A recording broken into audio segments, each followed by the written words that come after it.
que vous allez bien. Aujourd'hui, on se retrouve dans une nouvelle vidéo pour fabriquer de la peinture gonflante. Attention, contrairement aux autres recettes que j'ai pu vous faire précédemment, celle-ci n'est pas comestible. Je vous en ferai une comestible un peu plus tard.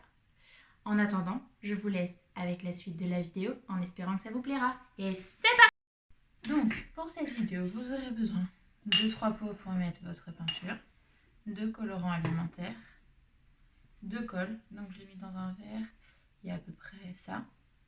J'ai mis à peu près la même chose de mousse à raser. Vous aurez aussi besoin de cuillères pour mélanger. J'ai pris des cuillères en bambou qui me servent juste pour ça. D'un saladier ainsi que d'une cuillère.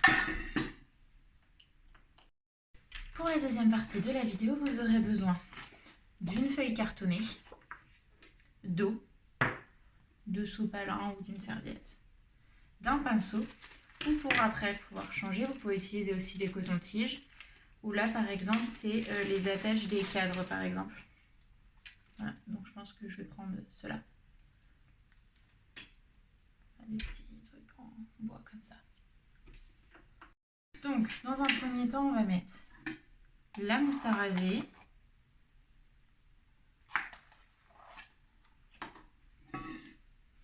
Ainsi que la colle. Ça se garde quand même pas très longtemps. Voilà. Et là ensuite je mélange pour avoir un mélange homogène. Une fois que votre mélange est bien homogène et que vous avez fait attention à ne pas trop mélanger pour ne pas perdre trop d'air, vous allez répartir dans les 3 petits ramequins. Enfin, vous pouvez en prendre plus, hein. Moi j'en ai pris que 3. Ça...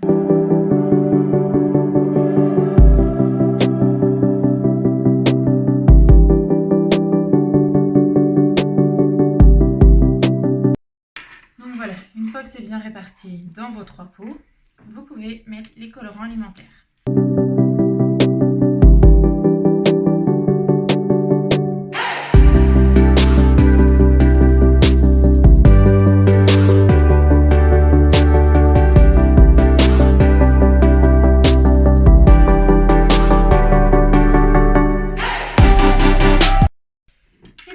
Vous allez pouvoir laisser, donc là votre enfant fait sa création.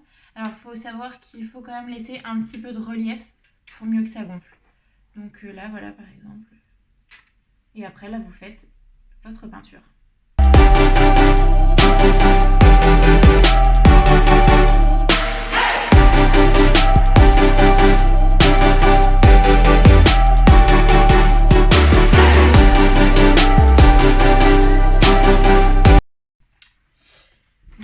Voilà, moi j'ai fait ça. Donc je sais pas si vous avez pu le voir, mais avec le pinceau, la peinture se dépose de manière plus fine, alors qu'avec les petits morceaux de bois, ça se laisse de manière plus épaisse.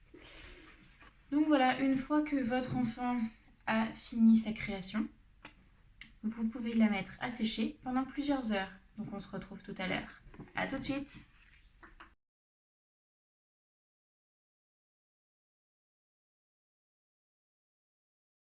Donc voilà, après plusieurs heures de séchage, ce que ça donne. Donc la peinture est toujours en relief, je ne sais pas si vous arriverez à le voir.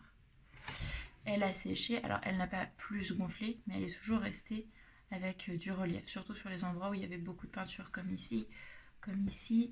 Et voilà, après sur des endroits où par exemple j'ai peint avec le pinceau, comme ici, le relief du coup est moins important. Je vous ai fait un tout petit essai là, pour vous montrer. Donc là c'est vraiment qu'un coup de pinceau sans mettre aucun relief.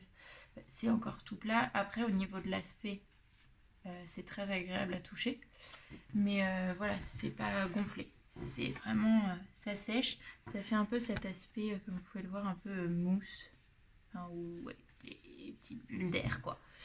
Donc voilà, je trouve ça très sympathique, ça change. Après voilà, ça ne nous fait pas un gros gonflement assez imposant, mais ça reste toujours en relief, ce qui fait que c'est quand même très agréable et c'est aussi très sensoriel pour les enfants.